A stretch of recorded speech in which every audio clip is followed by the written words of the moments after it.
Hey guys, Dave McConnell from Northwoods Forge here. This is going to be the second part of a multi-part series on Damascus, making Damascus and how to make your patterns bold, how to do chatoyants. Our first part was on steel choices.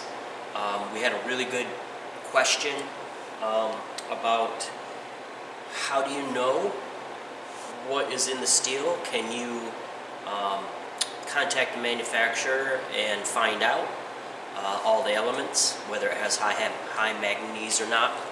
And the answer to that question is yes. Any decent steel supplier will give you the lot number, batch number, heat number of that particular batch of steel. If your supplier will not do that, I'd suggest finding a different supplier. That's just that in a nutshell. Because all batches are not created equal either. Specific suppliers have specific parameters to meet. Some companies require a smaller margin of error on specific alloys and elements. So that's something to pay attention to also. So you can have variance from batch to batch. I know it's happened to me where I bought 1075 and one batch it works really well, and then the next batch I get a really active auto hormone. I don't know exactly what creates that, but from batch to batch can be different. And if you know that the batch before was working right, you have the material data sheet to tell you that maybe you had more vanadium in it, which 1075 has no vanadium. But the point is maybe on the next batch you see that there's a little bit more of something, and that could be what's causing the problem. So next time you can watch out for that. You'll know that, oh, this batch of steel is like the last batch, and so on and so forth. So with that question being answered, let's move on a little bit here. So we talked about steel choice. Now we're going to talk about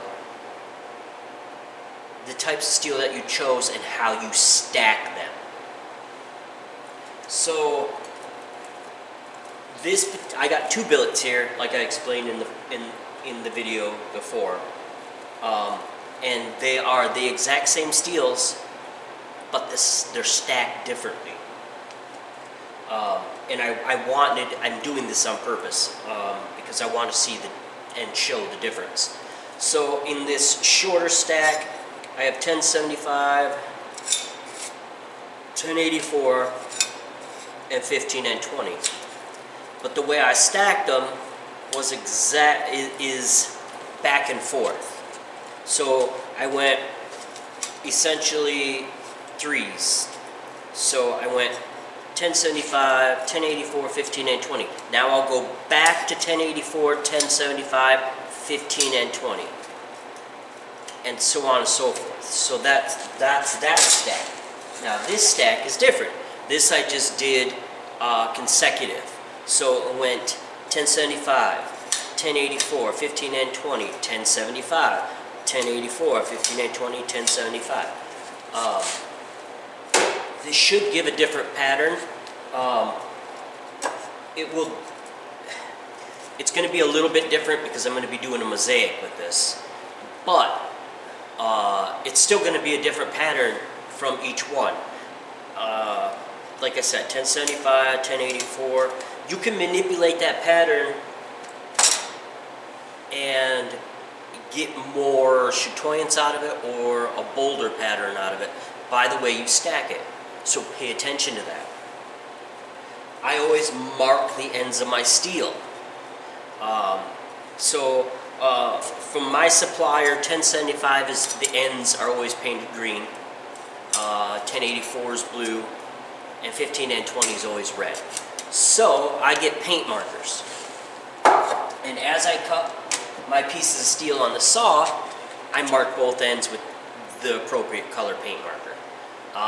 Because of what I'm trying to do, I need to know, you know, the layers, what particular layers are, because of the pattern I'm trying to achieve. So pay real close attention to that. Another thing I'm going to do, which I haven't showed, and I haven't cut it yet, but I have pure nickel sheet, and I will be adding some pure nickel into this billet, because I'm looking for super high contrast in throughout both billets. So that will help with that. What nickel will do, and this should have been, I think, in the first video, but we'll add to it right here. With the nickel is a barrier. You won't get carbon migration from between the nickel shims that you put in here. So your pattern will be very bold, very strong. There'll be no bleeding through your layers. It'll look very sharp, very crisp. The one thing I caution people about with the nickel is don't put it on the cutting edge, or where the cutting edge is, or in the center of your billet. Stay away from the center. Put nickel in the center of your billet. Nickel is very soft. We don't want that on the cutting edge. So I will only be putting the nickel on maybe the first, this is like an 18 layer billet, so like the first 5 to 6 layers, and then the middle 6 or so will not have any nickel in it, because I want to stay away from having that on the cutting edge. And that's something to pay attention to also. So that's going to pretty much wrap it up for this video. The next video, we're going to start forging. We're going to prep this for welding, you know, welding the billets together and how I do that. And then after that, we'll go to forging. This is going to be a little bit different forging process than just drawing out a straight billet, because this is going to be, I'm going to make a square, we're going to cut tiles, we're going to tile it, forge weld it. So yeah, this is a little bit different. But yeah, we're going to go through the process of cleaning the metal, how I prepare it and how I weld it prior to forge welding. And then we'll get to actually doing some forging and welding. So questions, comments, please ask. I'll do what I can to answer. Whether you think it's a dumb question or not, the individual that posted the question or thought it was a dumb question, it's not a dumb question. There are no dumb questions. This is for beginners. I want you guys to ask questions so I can answer them and give you the proper information. There's a lot of misinformation out there, and I want to give you guys the right info. So please like, follow, share. Let's blow this up. You guys help me out, and I will help you out with what I know. Alright guys, till next time.